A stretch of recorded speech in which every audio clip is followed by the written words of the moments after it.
నమస్తే, నేను Priyanka. Welcome to TV 36 news. ESI కుంభకోణంలో చంద్రబాబు హయాంలో నాటి కార్మిక మంత్రిగా పనిచేసిన టీడీపీ సీనియర్ నేత అచ్చెన్నాయుడు ఇప్పుడు అడ్డంగా బుక్ అయ్యారు. ఆయనను ఏసీబీ అధికారులు అరెస్ట్ చేశారు. వైసీపీ జగన్ ఏపీలో అధికారంలోకి రాగానే చంద్రబాబు పాలనలోని అవినీతిపై విచారణకు ఆదేశించారు. అందులో కార్మిక శాఖలోని ఈఎస్ఐ స్కామ్ వెలుగు చూసింది. ఈ భారీ కుంభకోణాన్ని విజిలెన్స్ అండ్ ఎన్ఫోర్స్మెంట్ బయటపెట్టింది. ఈ కుంభకోణంలో టీడీపీ సీనియర్ నేత చంద్రబాబు రైట్ హ్యాండ్ అయిన నాటి మాజీ మంత్రి అచ్చెన్నాయుడు పాత్ర ఉందని దర్యాప్తులో తేలినట్లు సమాచారం. నామినేషన్ పద్ధతిలో అచ్చెన్నాయుడు టెండర్లు ఇప్పించారని రిపోర్టులో తేలింది. టెలిహెల్త్ సర్వీసుల పేరుతో ఆర్డర్స్ ఇవ్వడంతో అచ్చెన్నాయుడు ఒత్తిడి తెచ్చారని, నామినేషన్ల పద్ధతిలో కేటాయించాలని అచ్చెన్నాయుడు ఆదేశించారని విచారణ వెలుగులోకి వచ్చింది. దీంతో అవినీతి జరిగిందని, అచ్చెన్నాయుడు హస్తం ఉందని తేలడంతో ఏసీబీ అధికారులు ఆయనను అరెస్ట్ చేశారు.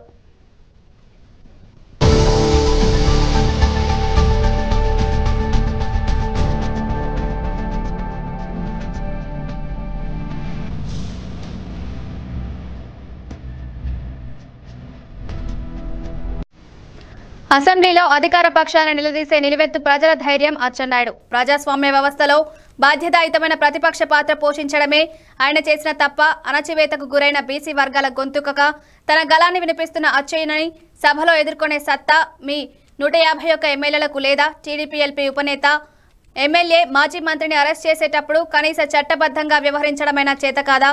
బీసీ నేతలకిచ్చే గౌరవం ఏదైనా? అసలు అచ్చెన్నాయుడిని అరెస్ట్ చేసింది ఏసీబీనా లేదంటే వైఎస్ఆర్ కాంగ్రెస్ పార్టీ గుండాలా అంటూ రామ్మోహన్ నాయుడు ప్రశ్నించారు. లేనటువంటి పగ కక్ష ఎందుకు? జగన్మోహన్ రెడ్డి గారు ఏమైనా అసెంబ్లీలో మాట్లాడితే దానికి ధీటుగా సమాధానం చెప్తారు కాబట్టి, అది రాజకీయంలో గాని ఒక ప్రజాస్వామ్యంలో ఉన్నటువంటి వ్యవస్థ. అధికారంలో ప్రతిపక్షంలో ఉన్నటువంటి వారు వాదోపవాదాలు చేసుకుని ప్రజలకు ఏం మంచి చేయాలో చర్చల ద్వారా చేయించుకుంటారు. కానీ జగన్మోహన్ రెడ్డి గారు అన్ని ఫ్యాక్షన్ రాజకీయాలు. ఒక ప్రశ్న ఏదైనా వేసిన తర్వాత ఏ ఒక్కరు మాట్లాడడానికి లేదు. ఆయన చెప్పింది అంతా కూడా సారు సారు అనుకుని మరి బంట్రోతుల్లాగా అందరూ పనిచేయాలి. అది ఆయనకు కావలసినటువంటి వ్యవస్థ. కానీ ఆ బంట్రోతుల వ్యవస్థ కాదు ఈ రోజు రాష్ట్రంలో కానీ దేశంలో ఉంది. ప్రజాస్వామ్య వ్యవస్థ ఈ రోజు ఉంది. అటువంటి ప్రజాస్వామ్య వ్యవస్థకి ఆయన విలువ ఇవ్వకుండా ఈ రకమైనటువంటి దౌర్జన్యాలకు పాల్పడడం రాష్ట్రానికే చాలా దౌర్భాగ్యంగా మేము భావిస్తున్నాం. ఈ పోరాటాలు గతంలో కూడా చూసాం.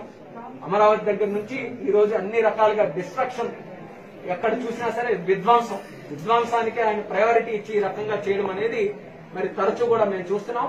ఆ పోరాటంలో భాగంగానే అచ్చెన్నాయుడు గారి తాలూకు కూడా ఇది ఒక మరి స్వచ్ఛమైనటువంటి ఒక బీసీ పోరాటంగా ఈ రోజు ముందుకు నడుస్తుంది.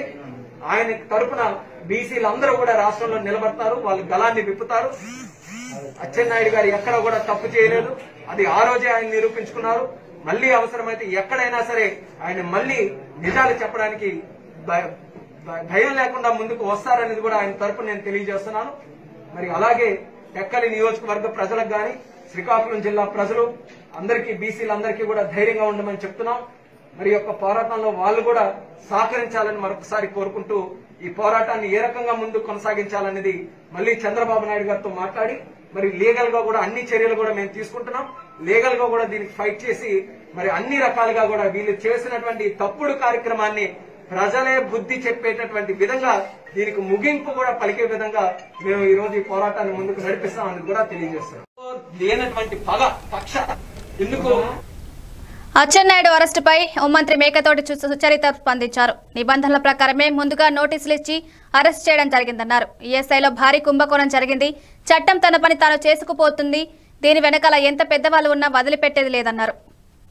900 కోట్ల రూపాయల కుంభకోణం జరిగింది అనేది మనం గతం నుండి చెప్తూ ఉన్నటువంటి విషయం. అందులో కూడా 100 కోట్ల రూపాయలకి మందులు కొనుగోలు చేయకుండా మందులు కొనుగోలు చేశామని చెప్పేసి తప్పుడు బిల్లులు సృష్టించి 100 కోట్ల రూపాయలు, అలాగే వైద్య పరికరాలు కొన్నాము అని చెప్పేసి 15,000 రూపాయలు చేసే దాన్ని 60,000 రూపాయలకి కొనుగోలు చేసినట్లు పత్రాలు సృష్టించినటువంటి విషయం. అదేవిధంగా ఏది కూడా టెండర్లు పిలవకుండా డైరెక్ట్గా ఎవరికి కావాలో వాళ్లకు కట్టబెట్టినటువంటి పరిస్థితి కూడా మనం చూసాం. ఎవరైనా కానీ చట్టం తన పని తను చేసుకుపోతుంది. అధికారంలో ఉన్నప్పుడు మనం ఇష్టం వచ్చినట్టు చేస్తే, ఏదైనా స్కాములు జరిగినప్పుడు తప్పకుండా అది ఎప్పటికైనా మనం జవాబుదారీతనంగానే ఉండాల్సి వస్తుంది. అధికారం ఉన్నప్పుడు ఒక రకంగా, అధికారం పోయినాక ఒక రకంగా కాదు. ఏదైనా స్కాములు జరిగినప్పుడు ఖచ్చితంగా వాళ్ళ మీద చర్యలు తీసుకోవడం జరుగుతుంది. ఇన్ని కోట్ల రూపాయలు ఇంత పెద్ద మొత్తంలో ప్రజాధనాన్ని వృధా చేసి వారి స్వలాభం కోసం పాల్పడినప్పుడు ప్రభుత్వం చర్యలు తీసుకోకుండా ఏ విధంగా వదిలేస్తుందని చెప్పేసి నేను అడుగుతా ఉన్నాను. మనం ముందు నుండి చెప్తూనే ఉన్నాము, దీంట్లో అవినీతి జరిగింది అని చెప్పేసి. ఎవరైతే బాధ్యులు ఉన్నారో వారి మీద విచారణ చేపట్టడం జరుగుతుంది. ఏదో అక్రమంగా అన్యాయంగా తీసుకెళ్లారని చెప్తున్నారు, అది తప్పు. ముందుగానే నోటీసులు కూడా ఇవ్వడం జరిగింది, ఇచ్చి అరెస్ట్ చేయడం జరిగింది. సాయంత్రం వారందరినీ కూడా మీడియా ముందు తీసుకురావడం జరుగుతుంది. టాబ్లెట్లు వేసుకునే అవకాశం కూడా ఇవ్వకుండా తీసుకెళ్లారని చెప్పేసి వాళ్ళ ఫ్యామిలీ మెంబర్స్ ఆరోపిస్తున్నారు. అని చెప్తారండి, టాబ్లెట్స్ ఇవ్వకుండా ఎందుకుంటారు? అవన్నీ కావాలని ఏదో ఒకటి చెప్తారు. ముందుగానే చెప్పారు, నోటీస్ ఇచ్చారు ఆల్రెడీ.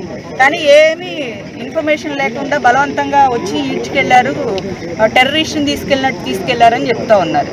ఎక్కడా లాక్కెళ్ళిన దృశ్యాలు ఎక్కడా లేవు. మామూలుగా వచ్చారు, తీసుకెళ్లారు. ఈఎస్ఐ అనేది కేంద్ర పరిధిలో ఉంటుంది.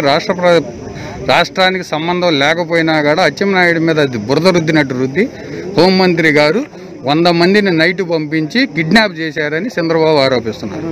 చంద్రబాబు గారు ఆరోపిస్తారండి, కానీ మీరు చూస్తున్నారు కదా, క్లిప్పింగ్స్ చూపిస్తున్నారు, ఏ విధంగా తీసుకెళ్లారు అన్నది కూడా చూపిస్తున్నారు.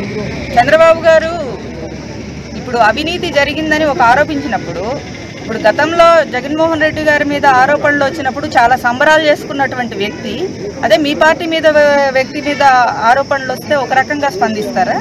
అంటే చట్టం అందరికీ సమానం కాదా మీ దృష్టిలో? మరి ఆ రోజు జగన్మోహన్ రెడ్డి గారిని ఇప్పటికీ కూడా దొంగ అని, దోషి అని, శుక్రవారాలు కోర్టుకు వెళ్తున్నారని చెప్పి రకరకాలుగా మాట్లాడుతున్నారు.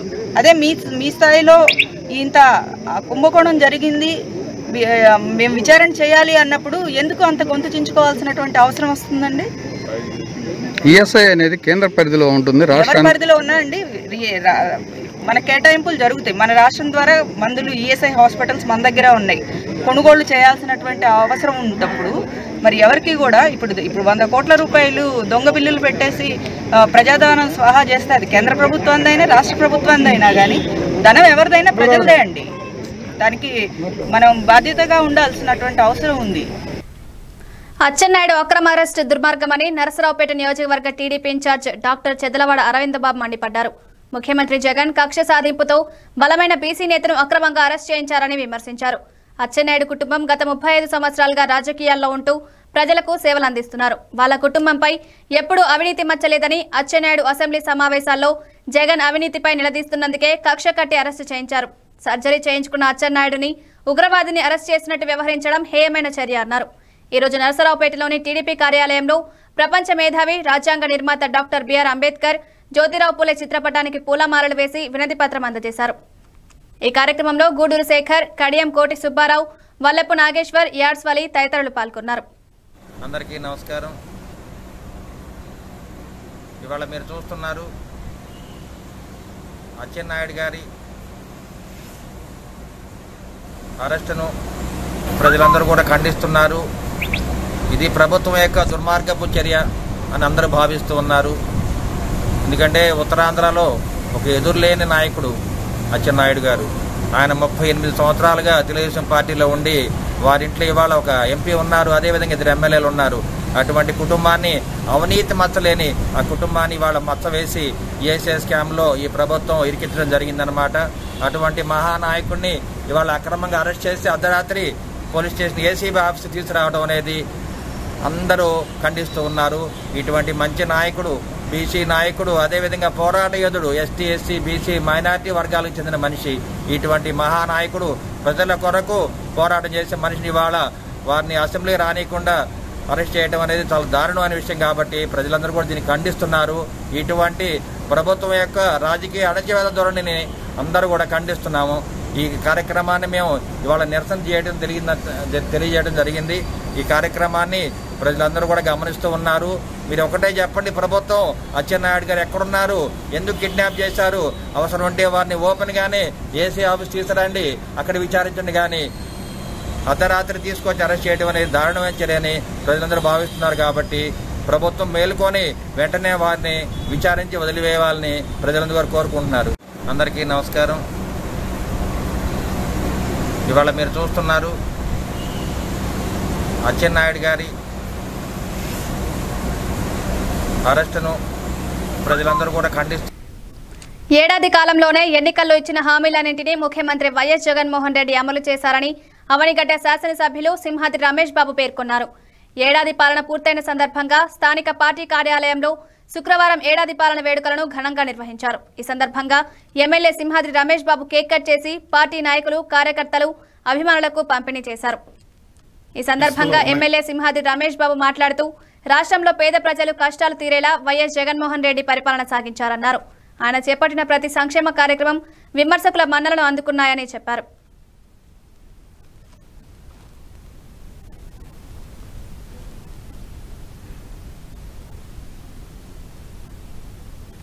ఆ పొలాలకు అన్నిటికీ నీళ్ళు ఇవ్వడం జరిగింది. ఇలాంటి అనేక కార్యక్రమాలు మన విజయవాడ నుంచి అవనిగడ్డ వరకే కృష్ణానదిపై చెక్ డ్యాములు కావాలి, చెక్ డ్యాముల వల్ల భూగర్భ జలాలు పెరుగుతాయి, మొత్తం తీపి నీళ్ళు ఉంటాయి, అవసరం వచ్చినప్పుడు మన కాలంలో నీళ్లు తోడుకోవచ్చని మన ఎమ్మెల్యే గారు జగన్మోహన్ రెడ్డి గారు కోరితే ఆయన ఇంకా ఆలోచించేసి ఇంకా ముందుకు అడుగు వేసి చెక్ డ్యాములు కాదు డ్యాములే కడదామని చెప్పని బండికోళ్ళంక దగ్గర 1350 కోట్ల చిల్లరతో ఒక ఎస్టిమేషను, అలాగే చోడవరం దగ్గర 1200 కోట్లతో ఒక ఎస్టిమేషను తయారు చేయడం కూడా జరుగుతూ ఉంది. ఇలాంటి అభివృద్ధి కార్యక్రమాలు రమేష్ గారు ఏది అడిగితే అది జగన్మోహన్ రెడ్డి గారు దాన్ని చేసి చూపిస్తూ ఉన్నారు. దానిలో మన నియోజకవర్గానికి అనేక రకాల ఇబ్బందులు కూడా చాలా తీరుతున్నాయి.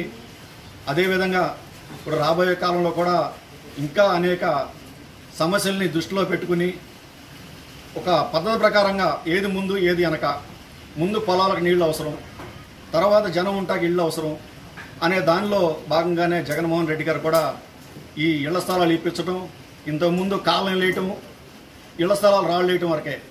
కానీ జగన్మోహన్ రెడ్డి గారు ఆ విధంగా కాదు. కాలం వేయటం అంటే మట్టి తోలటం, రోడ్లు వేయటం, ఇల్లు కూడా ఒక పద్ధతి ప్రకారంగా కట్టించి ఇవ్వటం, తాళం లబ్ధిదారుడికి చేతికి ఇవ్వటం అనేది ప్రమాణ స్వీకారం చేసి సంవత్సరం రోజులు దాటిపోయింది.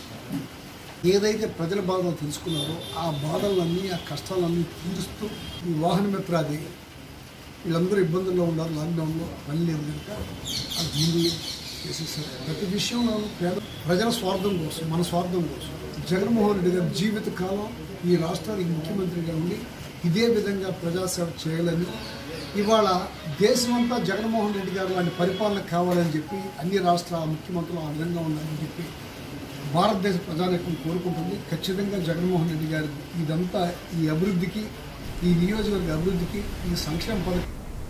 పశ్చిమ గోదావరి జిల్లా ఏలూరు కలపరు టోల్గేట్ వద్ద తెందులూరు మాజీ ఎమ్మెల్యే చింతమనేని ప్రభాకర్ను అదుపులోకి తీసుకున్నారు పోలీసులు. మాజీ మంత్రి అచ్చెన్నాయుడును ఏలూరు మీదుగా విజయవాడ తరలిస్తున్నారన్న సమాచారంతో చింతమనేని టోల్గేట్ వద్దకు చేరుకున్నారు. చింతమనేనిని అదుపులోకి తీసుకునే క్రమంలో టీడీపీ కార్యకర్తలకు పోలీసులకు మధ్య తోపులాట చోటు చేసుకుంది.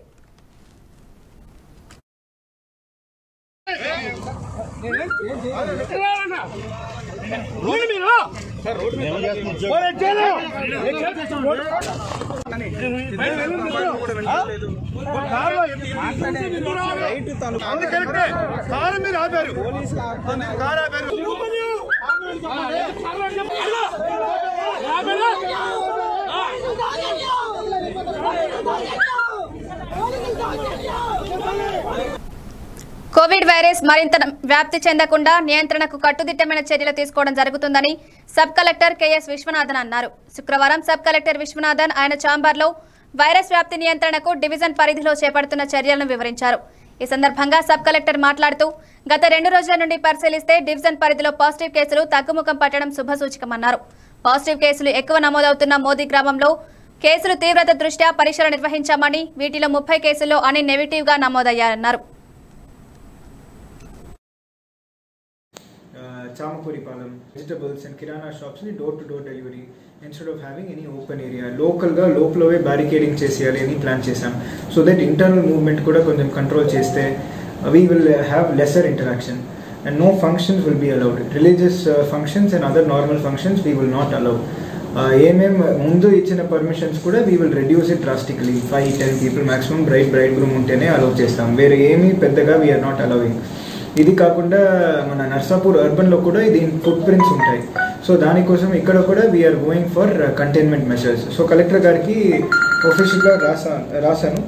That is we have asked for ఈ నాన్ ఎసెన్షియల్ షాప్స్ అన్నీ ఓపెన్ చేసాం త్రూ అవుట్ ద డే. ఇప్పుడు అది కూడా కట్టేల్ చేసి we are giving 3 hour window from 9 o'clock to 12 o'clock ఈ నాన్ ఎసెన్షియల్ షాప్స్ని ఓపెన్ చేయడానికి permission. And other essential commodities like kirana, vegetables ఇవి కూడా మన we are opening it from morning 8 to 1 o'clock. ఇది మాత్రం evening we are not going to open. ప్రాపర్గా contain చేస్తే then we will not have the spread anywhere else. అందుకే ఈ 2 mandals only essential commodities will be allowed and kirana shops will be allowed, vegetables. But ఏం అవుతుంది the whole containment operations. Overall cases మనకి ఇప్పుడు వచ్చినది 38 in మోడీ అండ్ ఎల్బీ చెల్లా. ఇది కాకుండా వీఆర్ హ్యావింగ్ 1 in కొండవీటి Kadapa. Sister has got positive. So we have shifted her to Ashram from Tadepalligudem quarantine yesterday morning itself. ఇది కాకుండా కోవాడ అన్నవరం కూడా mostly negative. The other results for other 2 Dirusumarru and Bhimavaram 6th ward we are awaiting. Sir ఇతర country నుంచి వచ్చిన క్వారంటైన్లో పెట్టారు కదా, సుమారు ఎంతమంది ఉంటారు సార్? కువైట్ నుంచి టోటల్గా ఫస్ట్ బ్యాచ్లో we got 205 members. After 205 we got another 115. అది దుబాయ్ మస్కెట్ నుంచి వచ్చిన కేస్. అండ్ ఇక్కడ నర్సాపూర్ అర్బన్ కేసెస్ కూడా అక్కడ పెట్టాము. ఇప్పుడు వాళ్ళని టెస్ట్ చేసి వాళ్ళకి నెగిటివ్ వస్తే we will send them back home. ఇప్పుడు నుంచి కొత్త ప్రాక్టీస్ స్టార్ట్ అవుతున్నాయి. దట్ ఈస్ మన కలెక్టర్ గారి ఆర్డర్ ప్రకారం ప్రైమరీ, సెకండరీ ఇంట్లోవే we will quarantine and depending on the result positive వస్తే then we will shift them either to COVID care centre or district COVID hospital. ఇది depending on వాళ్ళ సిమ్టమాటికా ఏ సిమ్టమాటికా అని చూసి అది షిఫ్ట్ చేయడం జరుగుతుంది.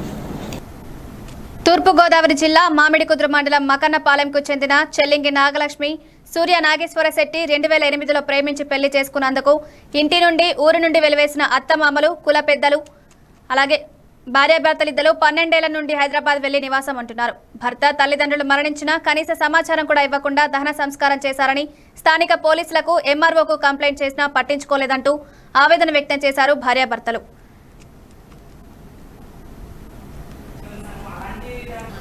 మాది మాకనపాలెం గ్రామం. మేము 13 సంవత్సరాల క్రితం కులాంతర వివాహం చేసుకున్నాము. మాది ఎస్సీ క్యాస్ట్ అండి, మా ఆయన వాళ్ళు బీసీ. అయితే మమ్మల్ని 13 సంవత్సరాల నుంచి వాళ్ళ ఇంటికి రానివ్వట్లేదండి. మొన్న 2018లో మా మామయ్య గారు చనిపోయినప్పుడు వెళ్తే అప్పుడు కూడా మమ్మల్ని రానివ్వలేదండి, బయటికి గెంటేశారండి. తర్వాత మళ్ళీ మొన్న 2020 మార్చి 20వ తేదీన మా అత్తయ్య గారు చనిపోయారు. అసలు మాకు ఎలాంటి ఇన్ఫర్మేషన్ ఇవ్వకుండా వాళ్ళే దాని సంస్కారాలు చేశారండి. మేము అడగడానికి వెళ్తే మమ్మల్ని కొట్టడానికి వచ్చారండి. ఇదే విషయమే మేము ఎంఆర్ఓ ఆఫీస్లోని, నగరం పోలీస్ స్టేషన్లోని కంప్లైంట్ ఇచ్చామండి. వాళ్ళు ఎటువంటి యాక్షన్ తీసుకోలేదండి. ఒక 20 days తర్వాత పిలిచి అన్నీ అయిపోయినాయి, ఇప్పుడు మేము ఏం చేయలేమని చెప్పి ఎంఆర్ఓ గారు అన్నారండి. మళ్ళీ ఇదే విషయం ఆర్డీఓ ఆఫీస్లో మే 5వ తారీఖున కంప్లైంట్ ఇచ్చామండి. ఈరోజు జూన్ 12 మే 5వ తారీఖున ఆర్డీఓ ఆఫీస్లో కంప్లైంట్ ఇచ్చామండి. అదే విషయమే ఇప్పుడు జూన్ 12వ తారీఖున ఇక్కడికి రమ్మని చెప్పి మమ్మల్ని పిలిచారు. బహుజన మహిళా శక్తి జాతీయ కన్వీనర్గా వర్క్ చేస్తున్నాను, అలాగే న్యాయవాదిగా కూడా వర్క్ చేస్తున్నాను. మామిడికుదురు మండలం మాకన్నపాలెం గ్రామానికి చెందిన చెల్లింగి నాగలక్ష్మి, సూర్య నాగేశ్వర శెట్టి అనేవాళ్ళు 12 సంవత్సరాల క్రితం కులాంతర వివాహం చేసుకోవడం జరిగింది ప్రేమించుకుని. అయితే ఆ వివాహం జరిగిన వెంటనే వాళ్ళని కుటుంబం నుంచి వెలేశారు. అలాగే ఇద్దరిని కూడా వివాహం అయిన తర్వాత కూడా విడదీయాలని కూడా చూశారు అక్కడ సంఘం సభ్యులు. అయితే ఏమైందంటే వీళ్ళిద్దరూ ప్రేమించుకుని ఒక బాబు కూడా ఇప్పుడు 11 ఏళ్ల బాబు ఉన్నాడు. ఇంకా కూడా వాళ్ళ మీద వేధింపులు ఆగలేదు. అంతేకాకుండా తండ్రి చనిపోయినప్పుడు, అంటే సూర్య నాగేశ్వర శెట్టి తండ్రి చనిపోయినప్పుడు అతన్ని అంత్యక్రియలు కూడా పిలవలేదు. అలాగే తల్లి చనిపోయినప్పుడు హిందూ సాంప్రదాయం పరంగా చూస్తే తల్లికి చిన్న కుమారుడు అంత్యక్రియలు చేయాలి. అయినప్పటికీ కూడా తల్లి చనిపోయినప్పుడు ఈ అబ్బాయిని అంత్యక్రియలు చేయకుండా అడ్డుపడడం వాస్తవం. అలాగే కుటుంబ సభ్యులు అబ్బాయి చేత చేయించాలని చూసినా కూడా సంఘ పెద్దలు మిమ్మల్ని వెలేస్తామని చెప్పి కుటుంబాన్ని బెదిరించినందువల్ల కుటుంబం వాళ్ళు అంత్యక్రియలు చేయనివ్వలేదు. అలాగే ఇప్పటి వరకు కూడా వాళ్ళ మీద కుల వివక్ష జరుగుతుంది. అలాగే సూర్య నాగేశ్వర శెట్టికి రావాల్సిన ఆస్తి కూడా వాళ్ళు బలవంతంగా రాయించుకున్నారని మా నిజ నిర్ధారణ తేలింది. కాబట్టి వీళ్లపైన ప్రభుత్వ పరంగా ప్రభుత్వ అధికారులు యాక్షన్ తీసుకోవాలని మేము డిమాండ్ చేస్తున్నాం. అంతేకాకుండా వీళ్ళు ఆర్డీఓ గారికి ఆ లోకల్ ఎంఆర్ఓ గారికి కూడా ఫిర్యాదు చేయడం జరిగింది. అక్కడ ఎంఆర్ఓ గారు కూడా విఆర్ఓ గారు కానీ ఏం పట్టించుకోలేదు. అలాగే ఆర్డీఓ గారు దృష్టికి తీసుకెళ్ళగా ఇప్పుడు నోటీసులు ఇవ్వడం జరిగింది. ఈరోజు విచారణ నిర్వహించడం జరిగింది ఆర్డీఓ గారు. మేము కూడా దీంట్లో పాల్గొనడం జరిగింది. ఆర్డీఓ గారు వారం రోజుల్లో ఎంక్వైరీ చేసి తూర్పుగోదావరి జిల్లా ముమ్మిడివరం నియోజకవర్గం పోలవరం మండలం భైరవపాలెం పరిధిలో పోలీసు వారికి అందిన సమాచారంతో రైడ్ చేయగా అక్రమంగా బోట్లో తరలిస్తున్న 20,000 లీటర్ల సుమారు 12.5 లక్షల రూపాయల విలువ చేసే డీజిల్ పట్టుకుని 8 మంది ముద్దాయిలను అదుపులోకి తీసుకుని అరెస్ట్ చేసి రిమాండ్కి తరలిస్తామని అమలాపురం డీఎస్పీ షేక్ మాసూం భాషా తెలిపారు. అక్రమ డీజిల్ మాఫియాని ఉక్కుపాదంతో అణచివేస్తామని, పీడీఎఫ్ చట్టాన్ని ఈ కేసులో ఉపయోగిస్తామని మీడియా సమావేశంలో డీఎస్పీ తెలిపారు. కేసులో ఎంతో చాకచక్యంగా అక్రమ డీజిల్ బోటుని ముద్దాయిలను పట్టుకోవడంలో ప్రతిభ కనబరిచిన పోలీస్ సిబ్బందిని డీఎస్పీ అభినందించారు. చేయడం జరుగుతుంది. అక్కడ నుంచి తీసుకొని వచ్చిన తర్వాత స్మగుల్డ్ దీన్ని ఇక్కడ మన దీనికి షోర్కి వచ్చిన తర్వాత ఇక్కడ ఈ ఫిషింగ్ బోట్స్కి వాళ్ళకి తక్కువ రేట్కి అమ్ముకోవడానికి చేస్తుంటారు. ఈ విధంగా ఈ అక్రమ మార్గంలో ఈ ఆయిల్ని తరలిస్తున్న ఈ ముఠా ఈ విధంగా చేస్తున్నారని ఇన్ఫర్మేషన్ ఉంది. ఇన్ఫర్మేషన్ మేరకు టీమ్స్ని పంపించడం జరిగింది.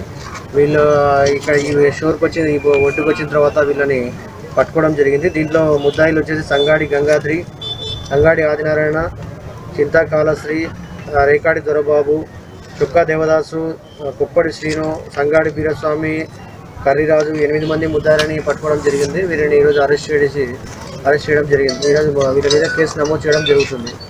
వీరిపై మనకు 412 red with 34 IPC and section 6A of essential commodities act కింద కేసు నమోదు చేయడం జరిగింది. వీటితో పాటు ఈ బోట్ ఓనర్ ఎవరైతే ఉన్నారో, ఈ మెయిన్ ఈ ఆయిల్ మాఫియా నడిపిస్తున్న వ్యక్తి ఎవరైతే ఉన్నారో భైరవ్ స్వామి, అతని యొక్క పార్ట్నర్ ఉన్నారు, వాళ్ళందరినీ కూడా మేరకు దీన్ని కస్టమ్స్ వారికి ఈ కేసుని మేము హ్యాండ్ ఓవర్ చేయడం జరుగుతుంది. ప్రాపర్టీ అండ్ అక్విజిట్ మొత్తం కేసుని వాళ్ళకి సముద్రంలో షోర్లో జరిగింది కాబట్టి వాళ్ళకి హ్యాండ్ ఓవర్ చేయడం జరుగుతుంది. ఇటీవలే మీరు చూస్తున్నారు ఐపోలవరంలోనే ఇది 3వ కేసు. ఐపోలవరం పరిధిలో ఈ విధంగానే రోడ్డు మార్గంలో తరలించి అక్కడ అమ్మే ముఠాన్ని కూడా పట్టుకొని కేసు కట్టడం జరిగింది. దాని తర్వాత కాట్రేని కోనాలో ఇదే విధంగా బోట్లో దాదాపుగా 3,600 లీటర్లు డీజిల్ని ఇదే విధంగా తరలిస్తుంటే వాళ్ళ మీద కూడా కేసెస్ కట్టి ఎఫ్ఐఆర్ కట్టి వారిని కూడా కస్టమ్స్కి ఇవ్వడం జరిగింది. ఇది 3వ ఇష్యూ. ఇది కూడా 22 ట్యాంకర్స్ ఆయిల్ ఉంది. 8 మంది దీని మీద ఉన్నారు. వీళ్ళందరినీ పట్టుకోవడం జరిగింది. ప్రాపర్టీ కూడా సీజ్ చేయడం జరిగింది. ముద్దాయిలందరూ మా కస్టడీలో ఉన్నారు. ఇటువంటి ఆయిల్ కోనసీమ ఆహార నిధి మరియు జేడీ ఫౌండేషన్ ఆధ్వర్యంలో తూర్పుగోదావరి జిల్లా అంబాజీపేట మండలం ఇరుసుమండ గ్రామంలో రైతు పూజోత్సవం సంస్థ అధ్యక్షులు వీరంశెట్టి సతీష్ ఆధ్వర్యంలో నిర్వహించారు. తొలుత వెల ఆనంద రామేశ్వర శర్మ గారి సారథ్యంలో రైతులకు వేద మంత్రాలతో సన్మానం చేసి ఎడ్లకు పూజలు చేసి దుక్కిదున్నారు. రైతే రాజు కావాలని ఆకాంక్షిస్తూ సృష్టిలో ఆకలి తీర్చగలిగేది కేవలం రైతు మాత్రమే అని, కనిపించే దైవాలను పూజించుకోవడం అదృష్టంగా భావిస్తున్నట్టు తెలిపారు. ఈ కార్యక్రమంలో రైతులు వీరంశెట్టి రామకృష్ణ పరమహంస, పిల్ల వెంకటరత్నం, సుంకరం వంశీ తదితరులు పాల్గొన్నారు.